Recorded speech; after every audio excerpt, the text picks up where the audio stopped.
Hey guys, welcome back to EK TV. I'm delighted to have Nigel Green with us, the CEO of deVere Group. Welcome to the show. Really pleased to be here and excited to be at the conference as well. It's been exciting. Yeah, definitely. So we're here in Malta for Delta Summit. I believe it's the second Delta Summit. Is this your first time in Malta? And what have you been up to since you got here? So we actually have our back office here. So we've got 150 people here, which do all the back office for deVere. So deVere is a company with advisors around the world, 60 offices worldwide. So yeah, I get to travel to all sorts of crazy places. Yeah. Nice. Okay. And I understand you were on the stage a few hours ago giving a speech that was giving people goosebumps. So do you want to tell us more about what you're talking about there? I was just talking about the changing world, the digital world that's coming, or come, right? And everybody needs to realise the world's going to change more in the next 10 years than it has in the last 100 years. And you actually think the attention's on the phone, right? So you watch football, Manchester United, I believe, and yeah, you might turn the telly off early sometimes, but when you're watching it, when the adverts come on, you either go to the bathroom or grab a drink, or you look at your phone. You don't look at the ads, right? Okay, so the world's attention is on the phone. It's a digital world, and people need to be aware of that and take advantage of it if they're in a field where, as most of us are, we need to be introducing our products to people. Yeah, absolutely. I mean, at least when watching football these days, it's very much like a dual screen kind of experience, right? People are gambling, people are texting their friends, people are watching YouTube, like now watch-alongs at the time. I do that sometimes, so yeah, definitely. But tell us a little bit more about deVere Group for those that don't know about it. Like, you know, you mentioned you have 60 offices around the world. What's kind of your key kind of focus area? Like, what do you deliver to your clients or your customers? Okay, so deVere's main focus is to advise expats on how they can invest effectively. So imagine you got three flags. So you were born in England, right? Okay, you live in Malta, and you're married to, I don't know, a Swedish girl. Okay, well, okay, so where are you going to end up? So when you're investing money, your domicile, where you're from, makes a difference. Where you're living makes a difference. And where you're going to end up makes a difference. So we have a niche as a company where we can give advice to an expat and try and take into consideration those three factors. Cool, perfect. And does that include like cryptocurrencies and digital assets, or is that more kind of like fiat currencies at this point? So most of our business is fiat currencies, but we also have funds which invest into digital assets, and we also have an app, it's called deVere Crypto, where people can invest into crypto if they wish to do so. So that's exciting, and that's growing at quite a pace. Oh, cool. So you have an app called deVere Crypto. So is that aimed at the kind of retail investors, or is that more aimed at kind of accredited or institutional investors? So the app is more at our clients that, you know, they can be high net worth individuals, so they may be experienced, but nevertheless they want some exposure to digital assets. Okay, so our clients are high net worth individuals, and they're often aware of all asset classes, and they want some exposure to digital assets as well as they do the more common traditional assets. Perfect. So let's rewind a little bit back to Nigel Green when he was in his 20s, or at the start of his career, and to get to where you are today. I mean, it must be a long journey. No offense. No, I mean, obviously a very interesting journey to get to where you are. So like, how did you kind of get into the world that you're in? You know, what motivated you to become the CEO of such a large and successful business? So I started my career in the UK and very basic financial services in life insurance, and started knocking on doors at a young age. Became a top advisor in the financial services industry in the UK. I then had my own company in the UK, and a friend of mine had gone to work abroad, and he realised there was a big opportunity with more and more people becoming international. So I actually went to work for him for a while. He retired, and 17 years ago, I formed deVere. Today we've got 2,000 people around the world, and we're growing fast because the expatriate market is growing, and people want financial advice, good financial advice. Okay, cool. So obviously you mentioned that you had 150 staff here in Malta, hence why you're at the largest conference in Malta. Are we going to see you more on the kind of blockchain cryptocurrency scene in the terms of conferences? Is that something that you're looking to kind of branch out of Malta as well, or are you mainly focused on that kind of this area when it comes to crypto? No, we're happy to have a presence in any good event, and obviously this is a very good, very well-run event. So we want to be at those events. Time's short as it is for everybody in today's world, so we want to be at the best, and Delta Summit in Malta is one of the best. So from my research, I understand that you've been becoming quite the influencer yourself recently. I think you mentioned over 1 million views in the last year. So how has that been? How has that transition been from, I assume, obviously CEO, I'm sure you've done more kind of traditional media most of your life, and now you're becoming more known on the kind of YouTube channels and more of the kind of new media that's taken over. How have you found that, and how has your journey been so far? It's fascinating, isn't it? Okay, I'll tell you what happened exactly. We wanted to launch our crypto app. And when we wanted to launch the crypto app, I realized that I needed to have an influencer. And everybody was charging a fortune. You got guys like John McAfee, who I'm not a fan of, by the way. But he was one that was charging $120,000 for a tweet, right? So you kind of looked at it, and there were all these people charging large amounts of money. And I thought, well, I've either got to find somebody good that's going to be effective for me, or I've got to become an influencer. And I realized that to some extent we're all influencers. You're an influencer, I'm an influencer. We influence our kids, we influence the people around us. So let's realize that we've got an online life and an offline life, but today's world, you need both. So I set about becoming an influencer, made lots of mistakes, as we all do, but I'm enjoying the experience, I'm enjoying learning and the frustrations and developing, but it's working, and you've just got to keep working and trying to improve at everything you do in life, and new challenges are always good. Absolutely. I mean, I started out doing this, I had no idea what I was doing either, You just like, end of the day, you just have to throw yourself in there, and eventually you're going to learn and, grow from there. Like, something I'd love to learn more about is, like, obviously who your audience is, really. Is it mainly a crypto audience, or, obviously you've got a great, fantastic business pedigree, is it people that are trying to, like, grow their businesses? Like, what are you seeing, who are watching your channels, and what kind of feedback are you getting so far? Okay, I'm getting some awesome feedback. I'm trying to do inspirational, so think Gary V, only better. Okay, I'm trying to do crypto, digital. I'm looking at the markets. So I predicted that October is going to be a wild month for the stock markets. So we're a few days in, and so far I'm absolutely right. So that's good, because people can always look back on your YouTube and see if you were right or wrong. I'm also looking at health. So I travel around the world. I try and stay fit, try and stay healthy as I can. So I'm trying to do lots of good content. I'm a Formula One fan. So I've even done vlogs on Formula One as well. So lots of content out there. And yeah, so far so good. As I say, it's interesting that the title makes such a massive difference, and so does the thumbnail, and even getting those things right, let alone the content. You've got to keep working at it until you perfect it.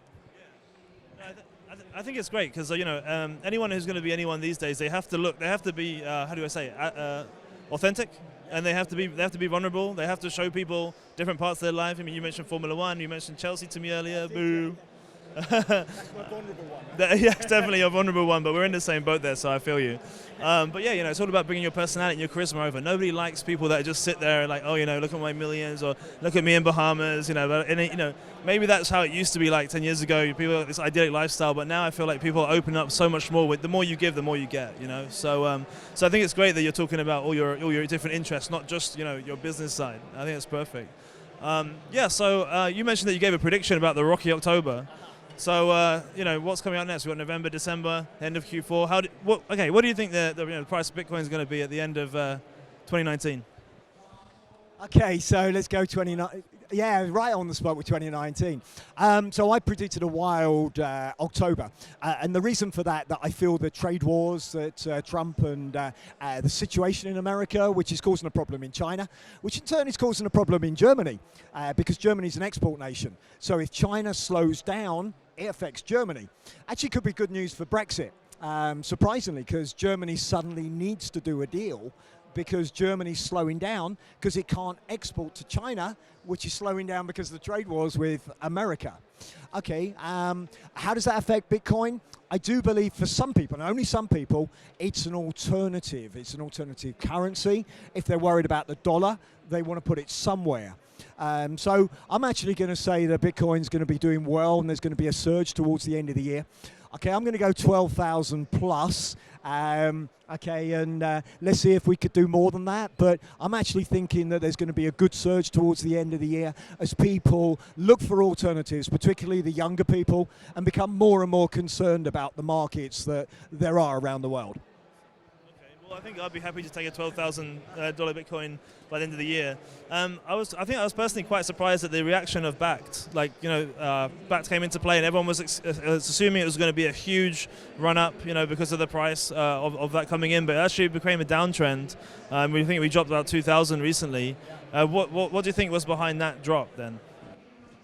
It's always difficult to tell with Bitcoin, isn't it? What's behind it, because you do have some large players, and it's really those. That's almost the negative, if you want to say.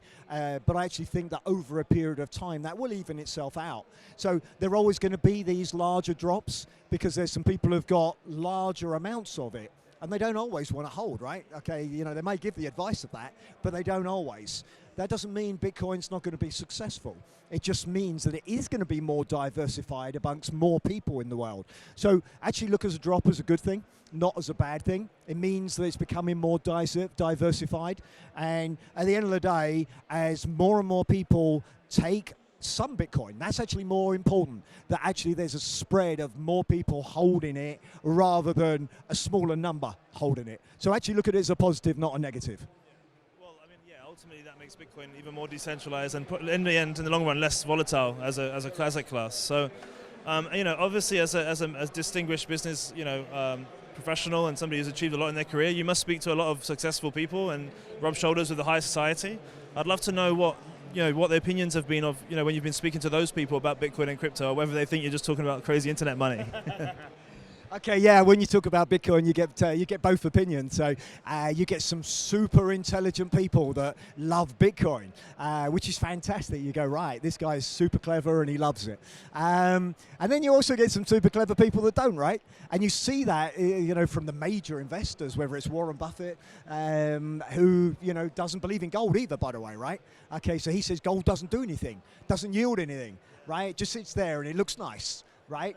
Wasn't a fan of the internet, okay, but the world's most successful investor. So you have to make your own opinion, and I think that's crucial. You certainly get people's opinions split on Bitcoin, but make your own up. Do you believe that the world ultimately is going to have just paper money? Do you believe that you want governments controlling your money, or would you like a decentralized system? Okay, well, there's certainly an argument for a spread. And I'm not saying it's going to be Bitcoin, okay, but I am saying there are going to be digital currencies, and actually it's sensible to be involved, to keep an eye on it, and to realize the world's changing and take advantage of it. Yeah. Awesome, thank you. And then just going back again to your, to your inner motivations and kind of like what motivates you to kind of you keep going every day. I mean, as a fellow entrepreneur, sometimes, you have a good week, good month, good year, and, sometimes you can get complacent, right? How do you keep going? How do you keep that energy to continue to keep moving forward, to keep looking at the emerging technologies, to keep being, at the forefront of every industry that you're in? Certainly, I think that you have to stay motivated in life, and okay, that's key, isn't it? Okay, my motivation is that I'm very competitive. So I mentioned Gary Vee earlier, right? And I'm like, only better. Okay, only he's in front at the moment. But obviously, I want to beat him, right? Okay, so when it comes to financial services, I want to be the best. I want to give the best service to our clients. I always want to be the best dad, right? Okay, so it's always been that way in my life. I want to work hard to be the best, right? I'm very competitive, and I kind of think I'm not more intelligent than other people, but I can outwork them. So I kind of got that attitude that I want to win, I want to be successful, and I want to certainly be the best I can be. And I think that's what motivates me and gets me out of bed in the morning. Okay, perfect. And what are the main kind of channels then that you're using, to grow your influence? Is it mainly YouTube or? So YouTube is certainly very big, and target to get to 1 million subscribers on that. So I've got 30,000 followers on or links or connections on LinkedIn, but they limit you to 30,000. Yeah, they stop you, right? Okay, so then you have followers, right? Okay, so working super hard on that. Instagram as well, work hard on that. It's a different market, obviously. So I think those are the main things that I want to use. But YouTube is the one I see as the growth area. So if you look at it today, people search on YouTube for things. They don't just search on Google. So you buy a new product, you don't go to Google to search for the instructions, right? You go to YouTube, right? Okay, so I'm working on the basis that people in the future will go to YouTube and actually search for what they want to know, right? So if I've got a good presence on there from a financial services point of view, and people are looking for advice and they find me, okay, then that's going to help me promote deVere, promote our services, and be the best in our industry. Okay, great. Well, I can't wait to look back at this this video in, what you say, 1 year's time or so, when you've got 1 million subscribers. Okay, so 3 years, we're looking at 10 million, right? Okay, cool. Well, you heard it here first. Nigel, thanks so much for joining us. Do you have any other comments you'd like to kind of tell our audience? No, that's terrific. I think that's an awesome interview. So, okay, thanks for your time, and really do appreciate it. I've got one more question. Where are Chelsea going to finish the season? Oh, wow. Okay, I want top 4. And Manchester United, Arsenal and Tottenham are helping us. So there's a little battle there. In truth, we're bringing the youth through, fingers crossed. So I'd actually take top 6. If we weren't top 10, I'd really have the hump. And I guess that's the thing with, Lampard's taken over. Okay, if it was top 6, we'd let him off, right? We would, yeah. Because he's the same as Solskjaer. So we take top 6, okay, and improving and developing players and building a new core. But if we were outside of that, we wouldn't take it. Okay, how about you with Manchester United? For us, we have to get top 4. Like, we have to. I know we probably won't, but like this, we have to keep going for that. Our expectations have dropped so much in the last few years. And like I was saying to you just before we started shooting, I feel like the Glazers has put Solskjaer in charge because he's a hero, and we won't get on his back as much as would as a Mourinho or a Van Gaal or a Moyes. And flooding the kids is great, but if the kids aren't necessarily ready yet, then ultimately it's underinvestment in the team, and ultimately that's the Glazers' fault. So our biggest problem is the directors of the club, Ed Woodwards, not the kind of management or the playing staff. Yeah. I mean, it's really interesting. We're just talking about how we promote on social media, and obviously we're doing, a video here which we're hoping lots of people are going to like and subscribe, right? So that's social media. And Pogba, okay, I forget the exact figures, so don't hold me to it. I'm on film here, but it's something like 35 million people on Instagram. Okay, does that influence Manchester United to keep him because of the social media and actually the shirts that it sells? So I think that's we're back to the business that we're talking about. Ultimately, we all need a presence on social media, okay, and every football club, and certainly us, we have to make sure that we have a good offline presence as well as an online presence. All right, well, Nigel, thanks again. We'll see what happens in May, and thanks for joining us. Guys, that's EAK TV. Don't forget to like, comment, subscribe below, and we'll see you next time. Thank you.